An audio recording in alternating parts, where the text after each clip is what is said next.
county's finance meeting, which we have used over the years to address issues regarding the county's attempts to maintain balance between its costs and its revenues.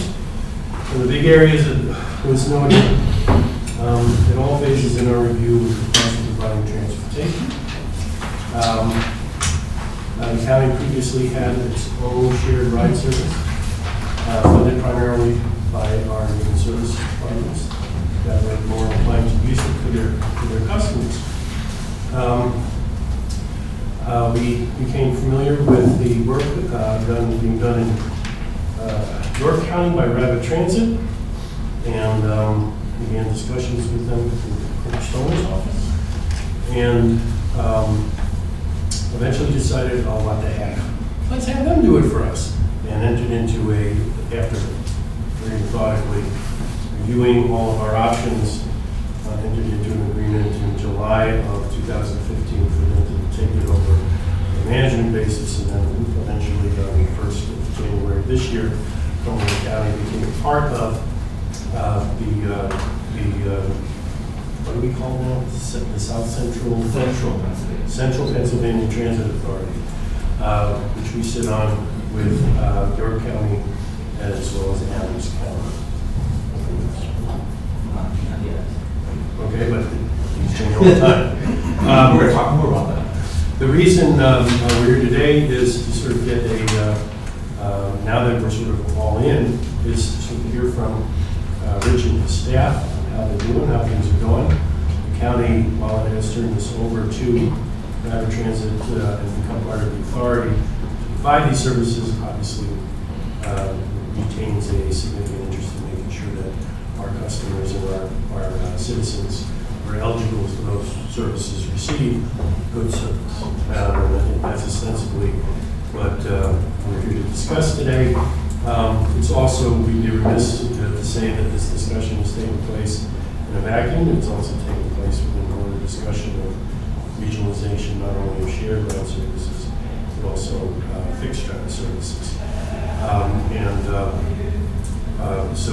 And I think aside from being great providers of shared ride service, Rapid Transit has been a good partner in the effort to achieve greater efficiencies, working through PennDOT and the phase 2 proposal. So without further ado, I'll turn it over to you. Absolutely, thank you.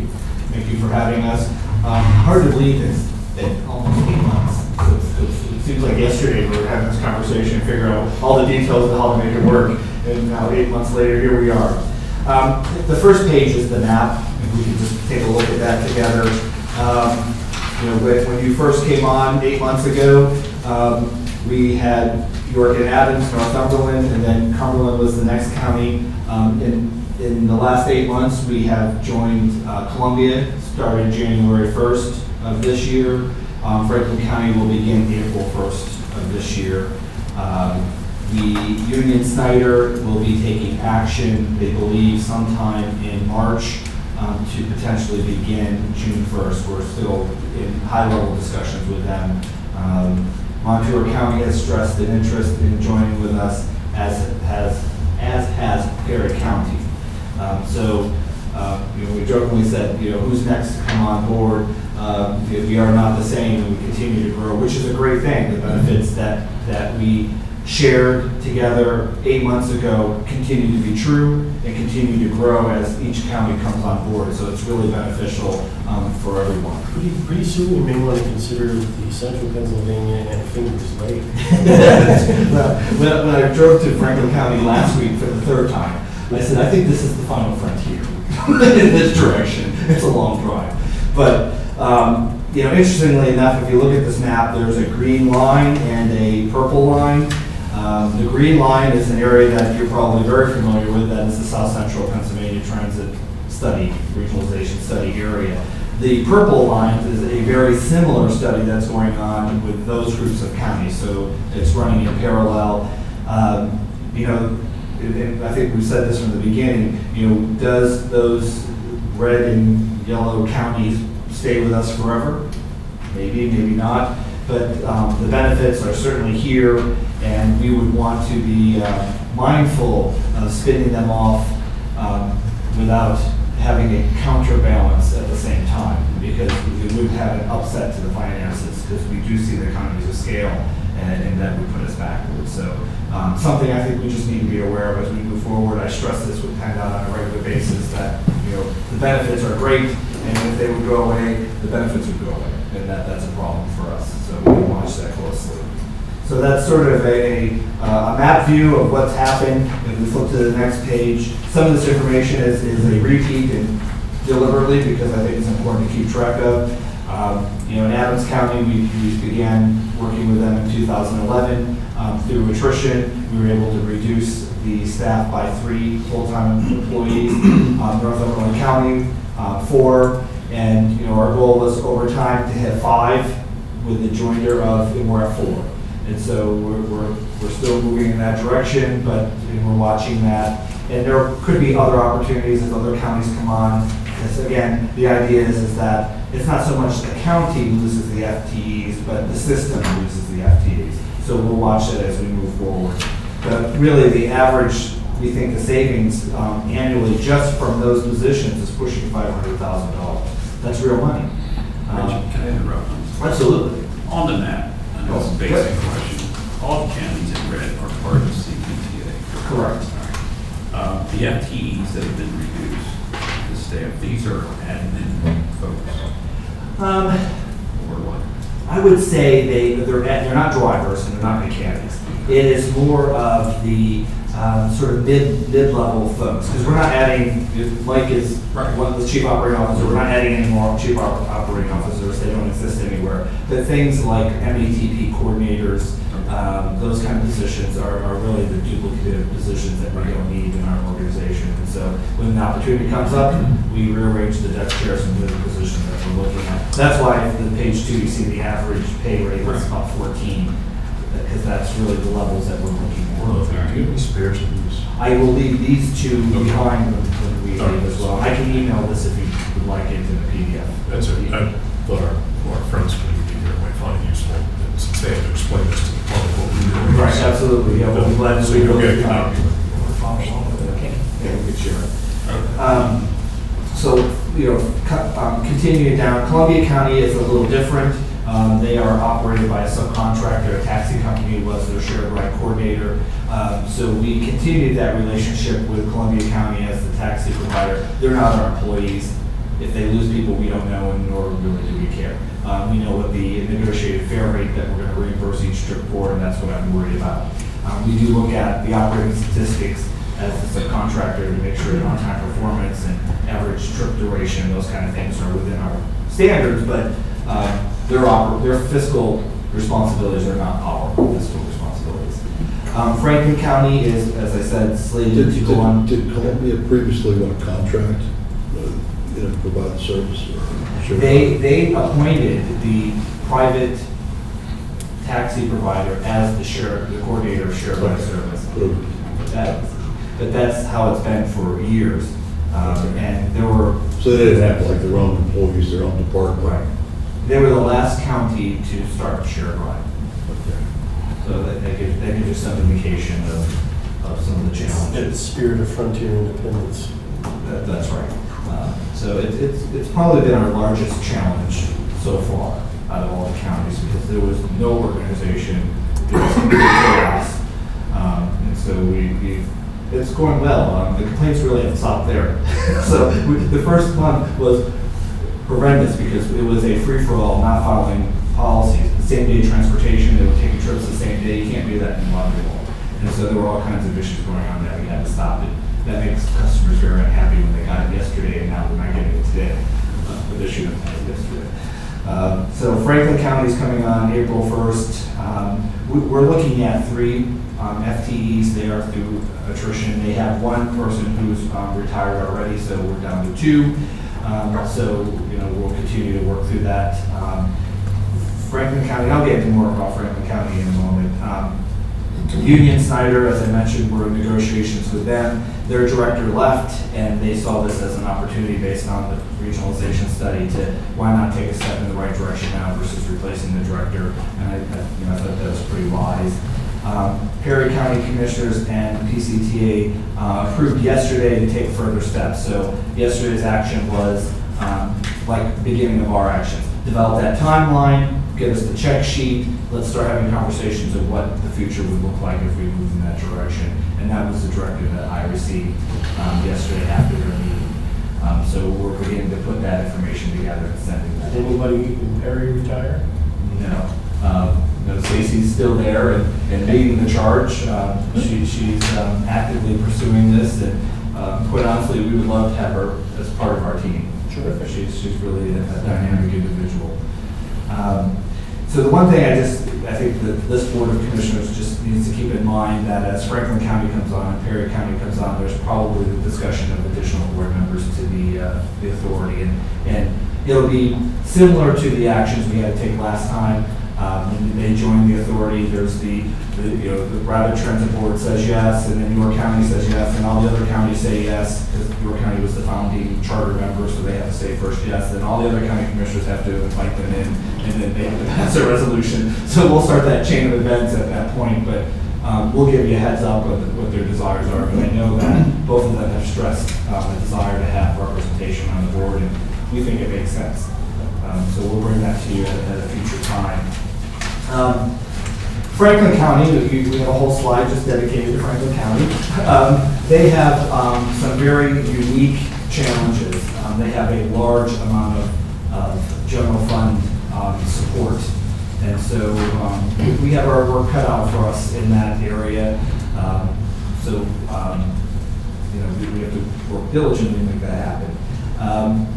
Need to remove, I said 3, it's actually 3.5 because the GM left, the general manager left, and Rose is serving as the general manager for both counties. She spends her time half and half, and I have to tell you, she is doing an incredible job. Rose's strength has always been operations. She knows the Ecolink software. She knows how people move about. The other side of the house, maybe not her forte as much as the operations, but she's spending either 2 to 3 days a week because she goes back and forth between the two counties, and she's already finding efficiencies that she can gain out of the software, how they're scheduling their trips, I'm very. That's a miracle. It's interesting. Can we roll the video back a year and a half? It's Ecolink, it's good. I mean, that's right. She's so. It's interesting because some of the stuff she's repeating back to us is the stuff that we told her. So it comes in circles, and she's recognized that maybe what you're saying is there's some truth to that, and she's doing, like I said, doing a really great job. We've begun to redraw the lines in Ecolink, the software. You draw map the service areas. And so we're redrawing those lines where we're starting with 5 miles. So every county goes into the neighboring county 5 miles just automatically. And so we're just letting the system schedule those trips. Whatever driver makes sense, they're doing that. And so we'll continue to kind of play with those lines to see what we can get for the greatest efficiencies. No, when that was first implemented, that created a lot of disruption. So if we're redrawing the lines, and they're... We've already done it. Okay. You've heard nothing. Yeah, It's working. We watched it closely. Yes, we know the pain that Ecolink brought, and we will never recreate that. Yes. Reservations for Franklin County will begin on the 18th of March. So just like we did here, they start 2 weeks in advance before we go live in April. So we're beginning to do that public announcement, the flyers on the buses, the magnets at the senior centers, the outreach at all the senior centers. So we're in that process of doing that right now. We're beginning to look at potentially the heavy maintenance being done here at the facility in Carlisle. Our original plan was that heavy maintenance would potentially be brought to York. And what we're finding is that the team that you have here is doing a great job. They're very cost efficient. We're pleased with their performance. And if they have, we got to talk to John and to see if there's additional capacity we'd like, instead of taking the vehicle all the way to York from Chambersburg, to bring it here for the engine. Right down here, right in the road. Yeah. So it looks like east-west, we're kind of centrally located. Yeah, right. In Perry County, probably when they come on. Oh, that's right, yeah, Perry comes in. So I think that's something to look at. And so again, we got to work with John and make sure that they have other needs that have to meet, not just the transit needs. I think you have Barry Sherman's son, for extent, is in the maintenance there. He's one of our tax. He's a real character. Can you just explain how it is that Franklin County is A, financially upside down, and B, why there's so much general fund subsidy as compared to, we of course, we think that we're Copernicans, we think we're the center of the universe, and everybody wants to be like us. We got, most of this stuff comes from human services and stuff. So, Right. how is it that I know Franklin County does its own thing in its own time. Right. I think the reality is that over time, the expenses increased and they weren't willing to raise the fares to meet that. I think that internally within the operations, to react to that, the first thing we do is start shrinking the service. So anything on the mid fringes, you stop providing those services because they're costly, and the next thing you know, you start losing ridership base. And so I think they've made some decisions that, out of survival, but probably wrong operationally. And so, like for instance, they service Shippensburg Monday, Wednesday, and Friday. That's it. So if you have a doctor's appointment on Tuesday, you're not going there. Well, April 1st, it'll be 5 days a week. You have to start looking at those two, but they're going to find their own ride. You want those people to choose to use that to support the people who have no choice. So you want the choice riders as well as the captive riders. So we're beginning to look at those kind of things, and we're moving them to the York fares fare structure. It's a little higher than Cumberland's fare structure. It's not anywhere close to generating the revenue that's needed, but we're hoping through the operational efficiencies that will significantly close that gap. And I've had conversations with the commissioners. So you're turning this over to us, doesn't mean we won't be back for some assistance. We're going to do our best in 3 months to do the technical assistance that we get to get them on their feet, but we'll see what it looks like in 3 months. It'll be no small task. The next page, it's really focusing on the operation efficiencies for Cumberland County. We talked about redrawing the service lines between the counties and sharing resources along the borders. You've seen a map similar to this. This is an updated map with a different client, but the idea is that historically we sent a vehicle from York all the way up to northern York County to take them over the border. And really, what a waste of resources of 35 minutes of deadhead time for a driver, when now your vehicles that are stationed here who are already in that side of town drops down, picks them up, and takes them to their appointment. We're, within that $500,000 savings, these aren't calculated. They're difficult to calculate, but we know they're real because you're reducing paid driver time. And at the end, it's real because the savings are growing. So that's how we know it's real. Utilizing this vehicles for longer distance trips such as Hershey, we're beginning to set up transfer points from other areas. And when Franklin comes on, it'll become even more important. Mike spent a lot of time yesterday, I think, talking about that. And so the idea is that we will centralize Adams, Franklin, and Cumberland County trips and have one vehicle go to Hershey instead of 3. And so we're beginning to set up that structure to do that.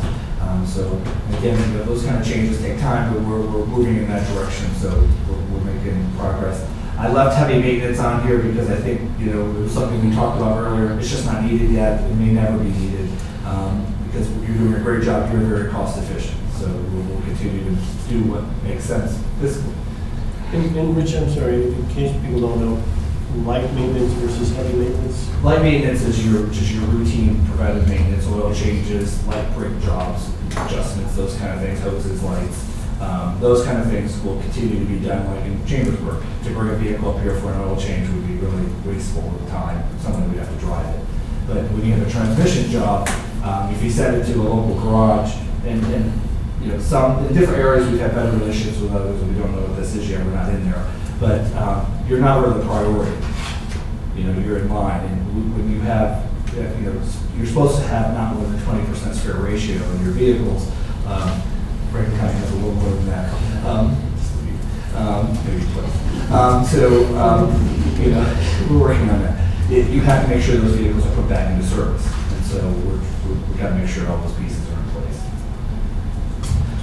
Technology sharing, we talked about making sure that the county benefited from all the technology advances that we've made at the rapid transit system, and we've done that. The consumers are receiving the IVR calls, and the feedback is really been very positive. Historically, in the past, we paid people to call all the passengers and tell them what time they need to be ready for tomorrow. That's all done automated, just like your doctor. The doctor calls you, leaves a message, or gives you your time. So that helps us reduce paid time to do something that can be automated. And quite honestly, the customers like it. It's very predictable. The service that we use, it can do, I don't know, 500 calls a second or something like that. I mean, the calls are all out in 20 minutes in the whole system, it's over. And so they know that calls are supposed to ring at 4:30. So they're waiting for that call to come in. We've implemented a human resource system. We're using ADP for our payroll processing. Jamie, our HR director, was the lead on that project, and it's been very beneficial. Their time clock is now their tablet. And so they log into an app on their tablet, they punch in, they punch out for lunch, punch back in, everything's done, there's no more paperwork, the drivers love it. They don't have to turn in a time sheet at the end of the day, they just turn it into the tablet. So there's been a lot of positive benefits for that, and quite honestly, we're doing a better job tracking time to ensure that people are truly taking the 30 minutes, so they don't get paid for their lunches, and that's giving us the ability to watch that. So that's been a great plus for us. We just issued a notice to proceed for a document management system. Some of the systems we have are beginning to be a little outdated, and so we're updating to a document management system that we're going to use for more than just document management. We're going to use it for all our consumer reports, and it's going to be able to track them, categorize them, send out reminder notices. We have standards that everyone is contacted in 3 days. So day 2, and it's a Mike responsibility, Mike has maybe forgot about it or was busy doing something else, the system will send him an email and say, hey, don't forget about Mary Beth, she needs a call. And so we're going to be able to track those kind of things in the response to that. Applications, we have standards on processing applications. Although when we took out Columbia County, we had to issue all new applications because we couldn't find the old ones. And so we processed 1,200 applications in 3 weeks. It was a little crazy. But our goal is to be able to turn applications over in 1 week. So the time it reads 5 business days, the person gets their welcome packet. Without having an automated system, it's hard to hold people to that standard. You don't know when they come in, you don't know when they're processed. So every application, as soon as it comes in, it'll be scanned, time marked, and then it has a tracking process. Everybody who's supposed to touch it will send it to the next person to do what they have to do to get it into the system, and it'll keep track of the time so we can hold people accountable for that. In accidents as well, and finance. We're going to be using it in a lot of ways. So it's not an inexpensive system. PennDOT funded it at the tune of $400,000, but we're going to be able to use that in the entire region for all these reasons. It's going to be money really well spent. Sharing rolling stock, we're already doing that. If a vehicle goes down and there's a need for a larger vehicle, it doesn't matter, it's a vehicle. And so we pull it, send it, wherever. Sometimes we're pulling it from this county, sometimes we're sending it to this county, but it's throughout the region, it's one system, and it's working really well. I'm very pleased with that. We recently switched to a new radio system, and it's probably in the car, isn't it? Yeah. We'll get it. It's a private network. We typically, historically, have always used a frequency through FCC, and it's on a tower somewhere. I'm sure it's the same thing. I'm talking about something a little about, just to be honest with you, so I'll do my best. It uses a combination between typical towers like we historically know, cell phone, internet. So it's a broad-based kind of thing. And this radio system covers our entire service area. And so we have the ability to turn on, turn off from our desks. If we want to listen to what's going on in any of the regions, we want to connect your regions together. We have a separate channel just for incident management. So when we got the big snowstorm, all the general managers at Mike was on one channel communicating all the needs, what's going on. It's a very robust system, and you can even use it, although I don't want it. I can get an app on my phone and I can listen wherever I want. So you're reliable coverage? Absolutely. Entire service area? Entire service area. Much better than, and we'll be glad to give you information. I am thrilled with the performance. Areas that were always dead, working. If the tower goes down, they simply go up, because it's your traditional radio in towers. If that's a problem, they go in, they put in a cellular modem, and you don't, it just keeps right on working. If you're not waiting for equipment to come in, there's all this redundancy. Mike can tell you more if you want to know more offline.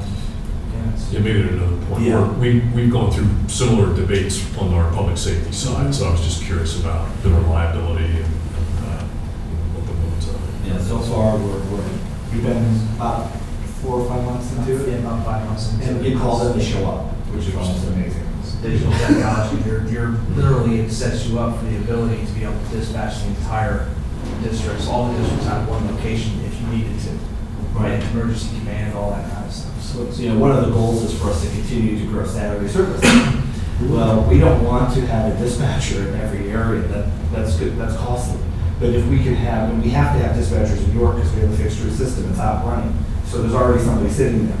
So if we have the ability for them to log into all of the areas to monitor the driver's performances anywhere in the system, we didn't have the ability to do that before, now we do.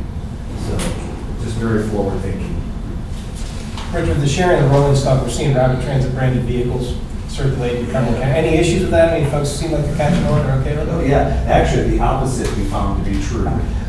In Northumberland, because I don't like to spend money if you don't have to. So I'm like, we're not gonna rebrand them. When we buy new ones, they'll be branded at that time. And so this senior citizen from Northumberland County made her way, insisted to speak with me. And so I got on the phone with her and she says, you need to understand, I am sitting in Geisinger waiting for a rapid transit van. And I was left there because they couldn't find me because I said Northumberland County on the side, and that's not who you are. So, okay, man, no, point noted. So we began vehicles that are at the end of their life, we just put a sticker on the side. Just to keep going with it. Anything that's 3 years old or newer became rebranded. We just pulled the decals off and put new decals on. It works. Yeah. How's the process of us turning over the tires? How's it going? We haven't received it yet. Oh, you haven't looked at that, right? Well, we're gonna- Yeah. I've convinced Franklin County just to trim them all. Okay. I said, we start going and then it gets to the point where like, okay, we're done dealing with this, can we just turn them over to you? And so we're gonna do that out the gate. Because I think that makes sense. Quick question, back to the branding for a second. So when you're referring to the sticker and the decal, Right. is that under the Central Pennsylvania Transit? It's under rapid transit. It is under Rapid, okay. Yeah. So we'll still be seeing Rapid Right. buses. Absolutely. Yeah, if you say Central Pennsylvania Transportation Authority, they'll be like, huh? Right. They have no idea who that is. We do, everything is rapid transit. We jokingly say rabbitize it. We'll rabbitize everything. So everything's branded.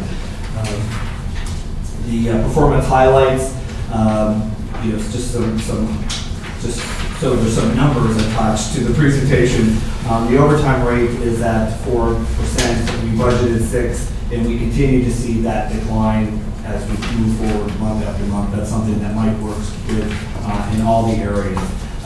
Sometimes it's related to, absent driver and you need to replace them, but overall, across the whole system, we are down over last year, which is a great thing. That's an area that we're focusing on. And Rich, you don't allow for unexcused absences, 12 episodes per year? No, it's eight you're terminated. So 6, you get a letter, 5, you get a letter, 5, and then 6, 7, 8, you're terminated. It's different from other places. No. We really, knock on wood, don't have much of an attendance issue because of the mission. Right. You're not much of a bus transportation service if the bus doesn't pick people up. That's required. It's pretty important. And we knock on wood, we've never had a missed pullout. Not Jamie, but Jamie, we gave her a pass on having a CDL. But management's expected to have a CDL, and we put her in a van. I've driven one. All right. If there's a need and there's a passenger, there's a dispatcher, there's somebody who will go drive that vehicle. You cannot miss a pullout. So that's pretty important stuff. Trip duration, and that's the time on board. Now it's only 0.4% decline. While it seems insignificant, it's not. And what we're really focusing on in this year's performance management goals is reducing the time that people are really forced to be on board a vehicle. And the nature of shared ride is that you want to share the ride. So then we want to have high productivity, number of passengers per hour. High productivity is inversely related to on board time. One goes up, the other, and so while one's a great thing for us, the other one's a quality issue for the consumer. So we're trying to figure out how we can handle and accomplish both. And, some of the things that are positive as we continue to grow and there's more vehicles in the area, some of those outlying areas, like sort of southern Cumberland County, if that can be handled by Franklin County vehicles, that's going to help that quality of that ride. And so we're really looking at that as a goal. That's one of the biggest complaints we hear from consumers is that I'm just on the bus forever. That's the nature of the shared ride program, but that doesn't mean we have to accept that. Rich was 0.68 of what? That of an hour. Hour. Yes. Yes, I had asked me the truth. I knew that, and I had put it in my side. So what does that mean again? So, 45 minutes typically is the onboard time, and we like to look at a sort of a relationship between the time it takes for you to go alone and then in a shared ride setting.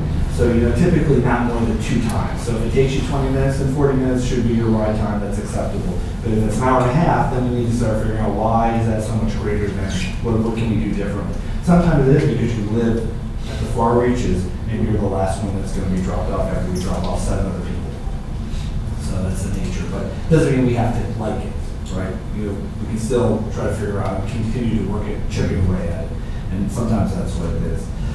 Rider interruption, this is a sort of a new term, a spin on what we've done, and I like how maintenance done that. It's really a maintenance road call, whether it's, how many times between, if a vehicle is delayed for a light bulb, a windshield wiper, we see that, maintenance sees that as a rider interruption. There's a potential that that vehicle may not get to the rider like we designed the service to be. So instead of saying a maintenance problem, it's really a rider interruption. So it's kind of a spin on words, but I like that.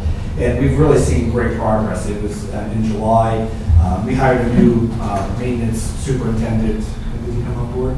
August. And so in July, we had 4,600 miles between calls, and we're up to almost 8,000. So really moving in a positive direction on that. And that's just making sure your PMs are done right and that the drivers, we call them ODRs, operator daily reports, post and pre-trips.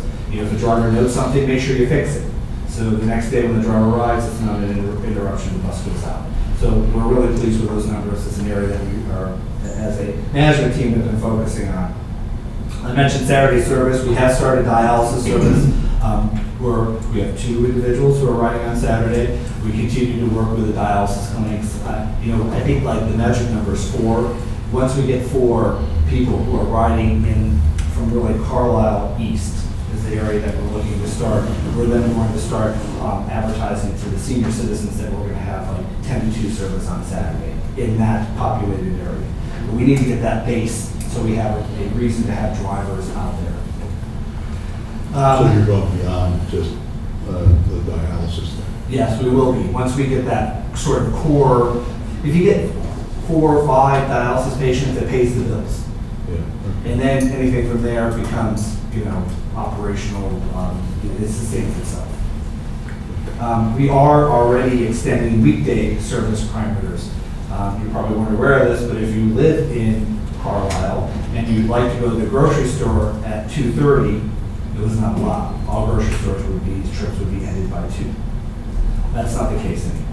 And so we've already begun stretching the boundaries of the services that we provide. Now, we haven't arrived to where we want to be yet, and you don't want to do those changes dramatically, quickly, because you could find yourself like Franklin County, and we don't want to be in that situation. But we're slowly stretching those boundaries where we can and providing even more service, even Monday through Friday. So we're looking at all of that. Year-to-date profit for this operating division is $30,000. It would have been closer to $50,000, but we gave all the employees that bump of benefits when they first came on, vacation time, personal time, which they normally would have accrued, and it would have been a hit on the books in January, or July, excuse me. We would have been, had things been normal, we would be closer to 50,000 as of right now. So,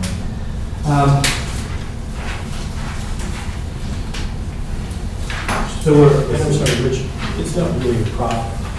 No, it's not. What do you do with that money, that extra money? Those funds allows us to take risks on Saturday service. So you can use them to offset future services.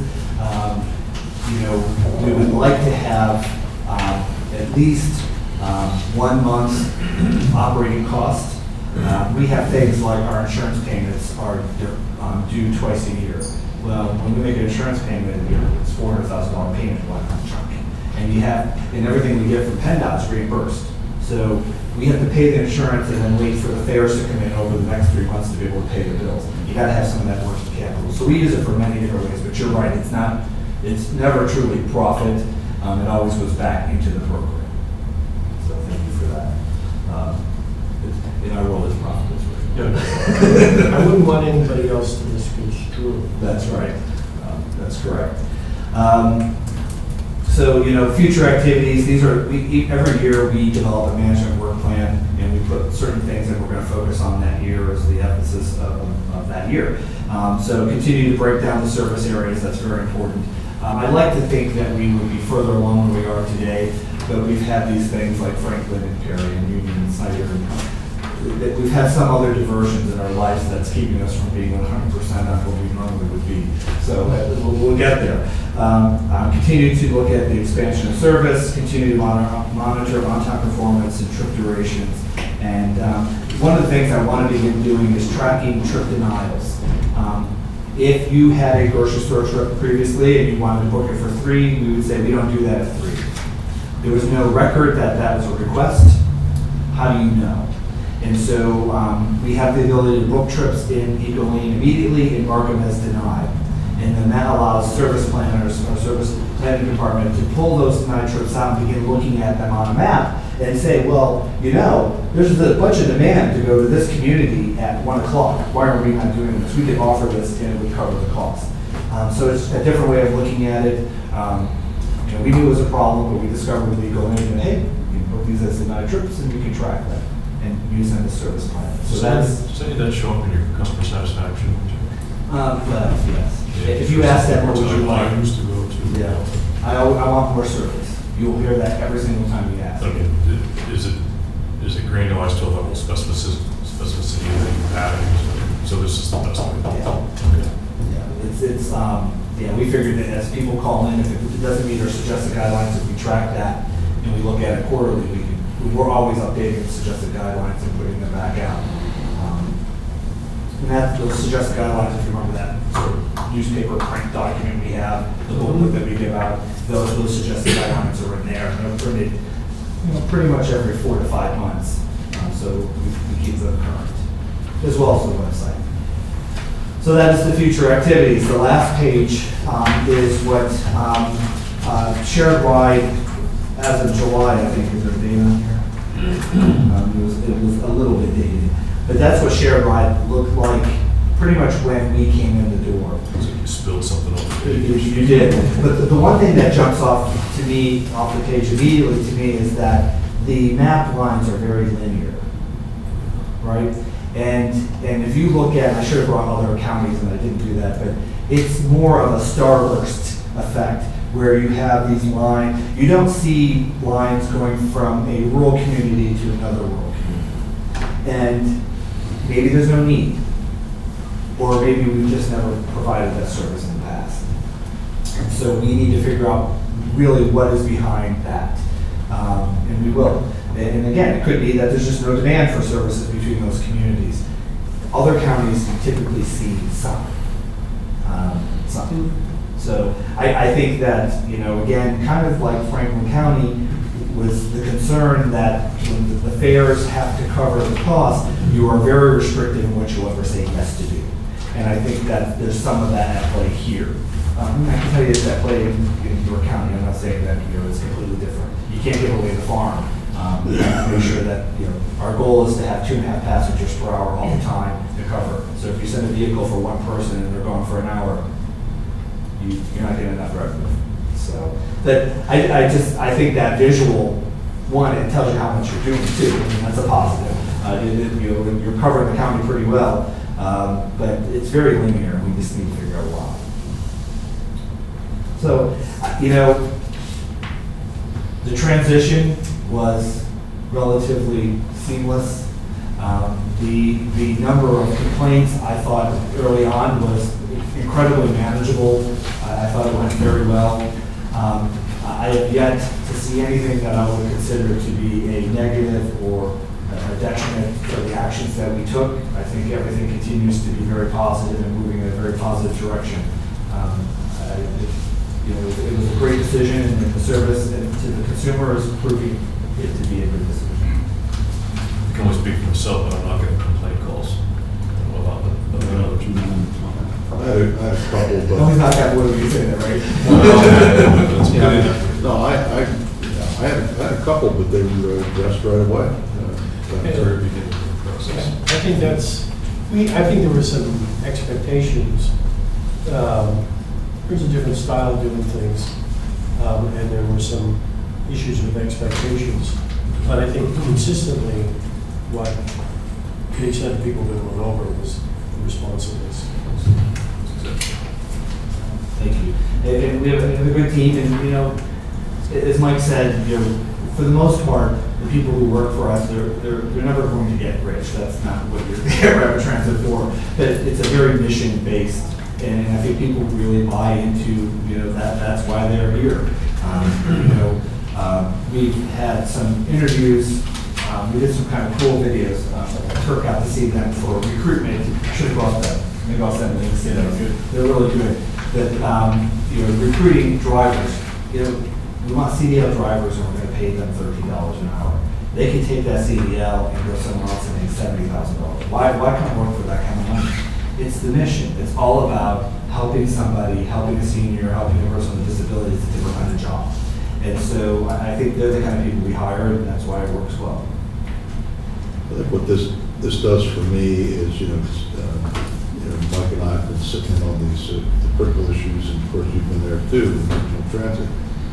But this map kind of pretty much shows me we've already accomplished a lot. If you're going to pull Perry County in and Franklin County in now, essentially in the region, we're just looking at Dauphin and Lebanon, that are outside of the umbrella for shared ride. And that was one of the big things that I thought we all of us had in common with one another, whether it be the folks in the city of Harrisburg or rural areas like Perry County, that the shared ride is something we all have in common. We all have to provide that service. So this is a really, it's already positive development here in terms of essentially you do have shared ride under one umbrella with the exception of Dauphin and Lebanon at this point. Now they're talking about under that plan of having an advisory committee if we move forward with the regional authority for all transit, but we've almost affected the regional consolidation of shared ride. Well, certainly when you look west of the river, after Perry comes on board, Yeah. we've evolved. Yeah. So when we look at this starburst or whatever you call it here, how would that be impacted if we took into consideration the CAP shared ride that's essentially operating within the fixed routes here in Cumberland County? I think what you would find Or along with, what was it in the, whatever, with a certain mileage of the fixed routes for CAP.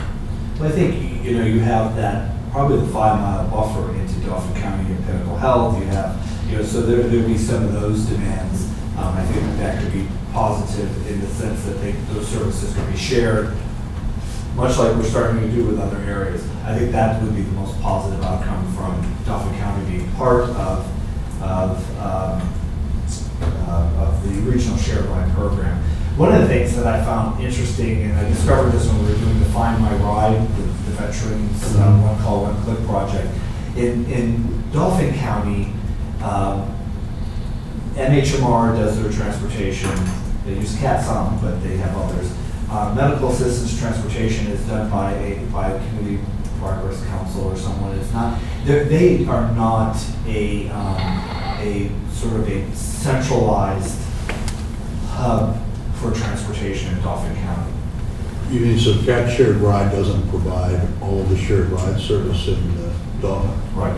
The model that I They have other used to providers. is what your model was, and still Okay. is.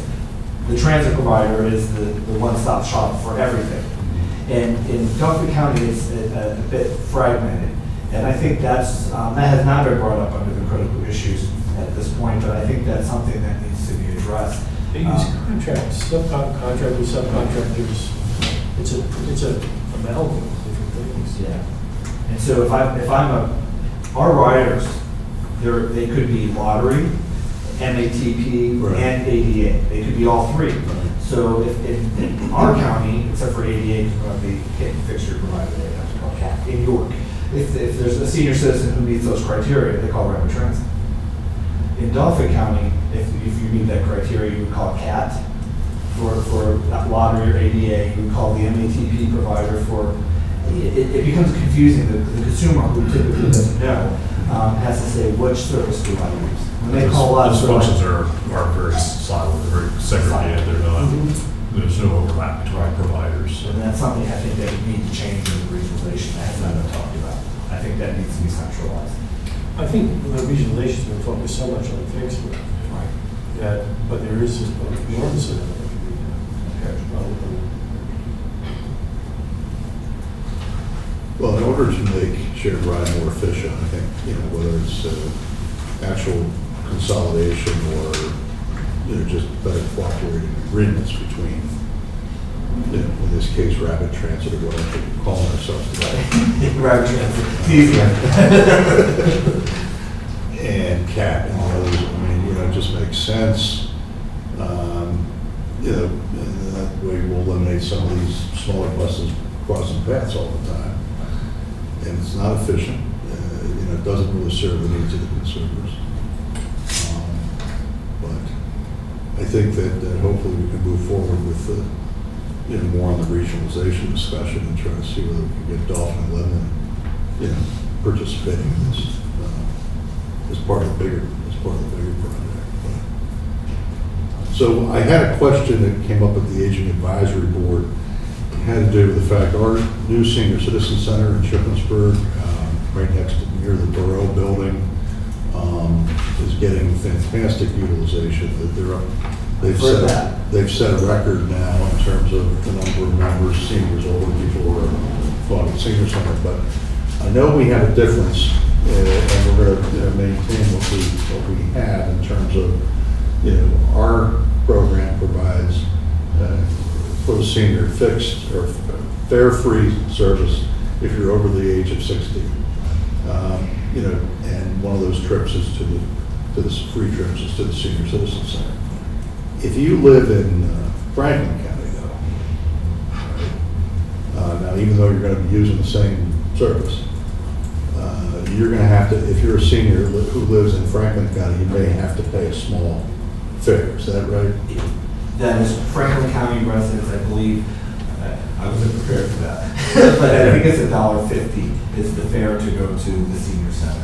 They do have individuals, if you are 225% of the poverty level or something like that, those seniors ride free. Okay. So they have similar programs. It's similar. Yeah. Now, for how we handle it though, is that it's not what vehicle you're on, it's your county residence. It's where you reside. Right. So if Franklin County picks up you and you're a Franklin County citizen, senior citizen, you may pay $1.50, you would be free, even though you're on the same vehicle, because it's all done equally behind the scenes based on your funding. It's not. So it depends on where you reside Right. and what your county is providing in terms of the funding for that service, right? Now, of course, ours is coming through the block grant we get from the state, but this is a policy decision that we made at some point in time at the county commissioners level with respect to transit for our seniors, which would go a little bit above and beyond, but, is a standard across the state, I think. We're working with all of the aging offices in our region to try to make them as similar as we can where we can. Adams County, you offered the library recently, Yep. and I think that you also offer a banking service. Support service. Right. Just that we added support service. Right. Or support concessions or whatever. And so I've convinced Adams County to also do the same. So that makes it easier on the senior citizens when they're sharing a vehicle, because then, you know, they don't like it when I'm paying $1 and this person's riding free. Why did they get to ride free? We hear those questions all the time. They get upset about that. But it also makes it, quite honestly, easier for our call center. You know, the call center combination before, with just the 3 counties we had before you came on, the combination was like 498 options for booking a trip. I mean, it's extremely complex. It's a blue moon and it's Tuesday. You know, it's kind of those kind of things, and we're trying to level that out as best we can. But you know. Well, the one thing I want to applaud is, at least even though it's still, to me, it's still a little too cumbersome in terms of the single form application, but at least we have a single form application for everybody. But I mean, I think as we move forward on this, you know, we need to figure out a way to make it as easy as possible for the people who utilize the service, and then let you folks and the accountants figure out like which pot it comes from. That shouldn't necessarily be, you know, a burden placed on whether it's a senior citizen or somebody with disabilities. You know, let them bureaucrats and the whatever figure that out. You know, just tell us who you are, what you're about, and then we'll figure out, you know, where the subsidy comes from. You don't have to worry about it, you know. I mean, when I look at that application, it's still, what, it's like 15 pages or something? It's my And you got to pick out which one you want. And I know, I mean, is there anything more we can do Well, to get to, I mean, is there something that needs to happen legislatively or, you know, departmentally that we can streamline that? I think there are a couple things in play. First, if we go back all the way to 2007, when PennDOT did their first coordination study, they looked at both transit service as well as the Commonwealth programs. And in that study, it says that they need to streamline operations as well at the state level. Every program has its own requirements. This program, you have to document this program, you have to have this information, and so then you end up having 15 pages. So I think we continue to push at the state level to streamline the programs and the application process. And I think we're making some progress there. Processing 1,200 applications in a few weeks for Columbia, we decided there's probably some better arranging of our own application that would be easier for consumers as well as us processing the application. Like right now, we make them sign 3 times in the application. Well, can't we just have a signature page at the end? You know, so we're going to redesign that. My long-term goal, and I know a lot of people say, oh, seniors don't use the internet. That's not true. They are growing on the internet leaps and bounds. I think it's time to have a... Some of us are still kicking. Right.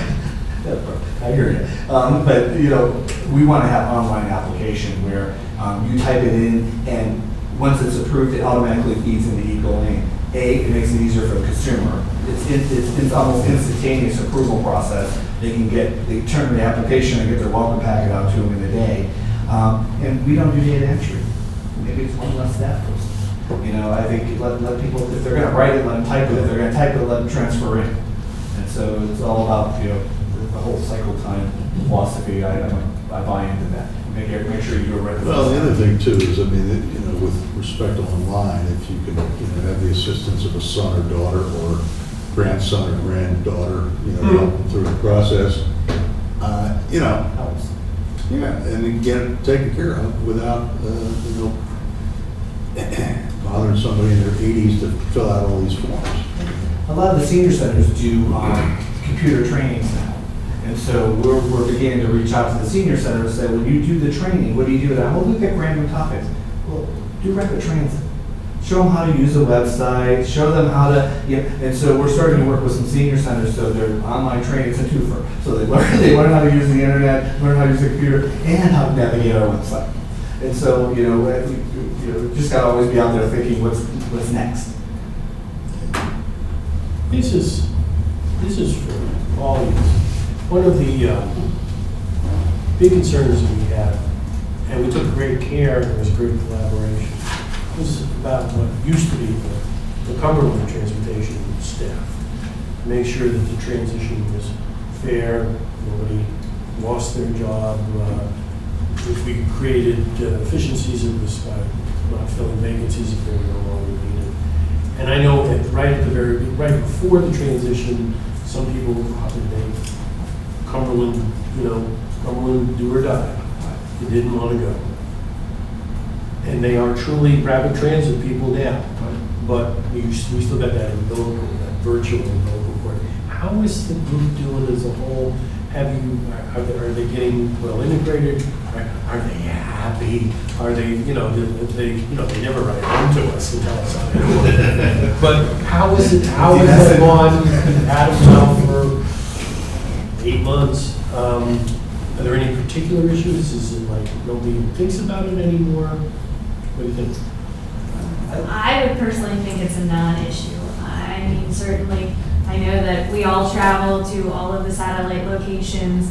They know that we're available. They pick up the phone. They are our employees just as well as anybody else is our employees. And we're going to care for them equally as well. I was just in Cumberland last week, and people walk in, they know me. Hey, how's it going? So I personally feel it is a non-issue. Rose's split position, you always worry about when you do those kind of things, what the fallout could be from something like that. And so when I was in Perry County on Tuesday, and I knew Rose was in Franklin County, I deliberately went to the Cumberland, the Carlisle office, and so I come in the door. Everybody's busily working. They had no idea I was even there for a moment. And look, I was like, what are you doing here? I'm like, just see how's it going. Everything's great. We're doing great. I said, so, do you need, no, Rose, I have her cell phone. If I need to call her, soon it'll be one system. So it'll be a 4-digit extension that they pick up the phone, they have 4-digit, it brings in Franklin County, and there'll be a video camera. So we're getting to that point, but they really are embracing the rapid transit model. They're doing a great job. Have you all been through a cycle of benefits or compensation or performance reviews yet with them? That'll be this coming July, so everything will be annual. So That'll be the test. yeah, well, probably. We just went through our annual benefit enrollment process. Okay.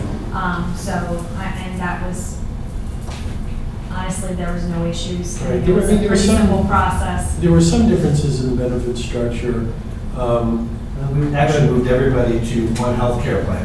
That's something new since the last time we were here. Everybody's on one health. Jamie's like, okay, I can't manage all these plans. We got to do something about this. I don't know which end is up. And so much like the senior centers, the aging participation, we're trying to level those out as we move forward. Right. And you have, was it 401k for people who's retired? We have a 457. People gotten used to that? And they also got the SEP as well. The other thing we can't lose sight of is value. I look back before we did this, and there was a lot of fear of change, and, those planning studies and all this, are they realistic? I think the proof is in the results, they are. But also looking at the value. A couple years ago, we were funding our own department well over $200,000 from the general fund. That was obviously a concern. Now we look at where we're at now, I believe we have better a lot better technology. We're offering a lot more service. We started the Saturdays issues. We also have better trip plans, so there's better customer service, all at a lower cost. And rarely do you have that opportunity to get the efficiencies at that and bring in more service and better service at a lower cost. I think that what we've been told about regionalism is playing out to be true in shared ride. Hopefully it'll play out the same way in fixed group. And I think it was a good decision for us, and glad to see the results coming in. Just don't screw up. Rich, do you have any reason to believe that the transition, the blending of fixed route operations would be better or worse, the same than the experience with paratransit that we've been talking about? I think it really comes down to the people, right? And so Rose, as the leader, embraced it, grabbed a hold of it, jumped on board both feet, and we're managers, and there's a reason why you have a title as manager. And if there's an issue, you fix it. You figure out what the solution is, you work through the problem, you get it done. That's what it's all about. So I don't believe there are any obstacles that are insurmountable. It takes time, energy, to work through the problems. There's problems. There's always problems. There's problems with this merger. We work through the issues. And I think too, now Rose is general manager of both Cumberland and Franklin, right? Or, That's right.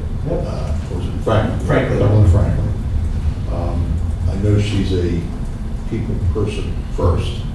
Customer service, is always important to her.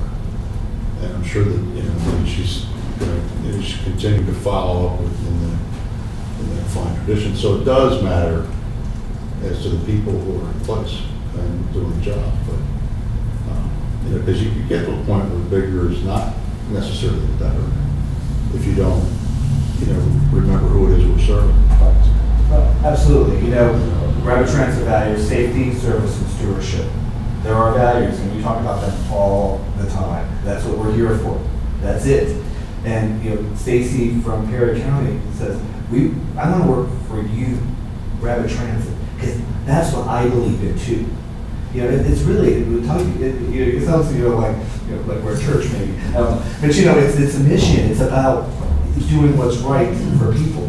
And you're right. She's all about. If she's not happy with something that I'm doing, and she thinks it's harming the customer rose, she's on me. She doesn't take no for an answer. And that's what you want. You want people who are about the consumers. That shows in your enthusiasm too. I really appreciate when you come in and present to us, because like this is a great presentation, not only because it's full of good news, but there's real utility here. This is good information for us to measure what the service is. That's something we haven't always had in a lot of the services that we oversee, so that's helpful. But just hearing your enthusiasm for it, that gives me a great deal of confidence that you and your folks are dedicated to that mission, and we're going to continue to see good news. So there's nothing really negative, because there's nothing negative. Everything is moving in the right direction.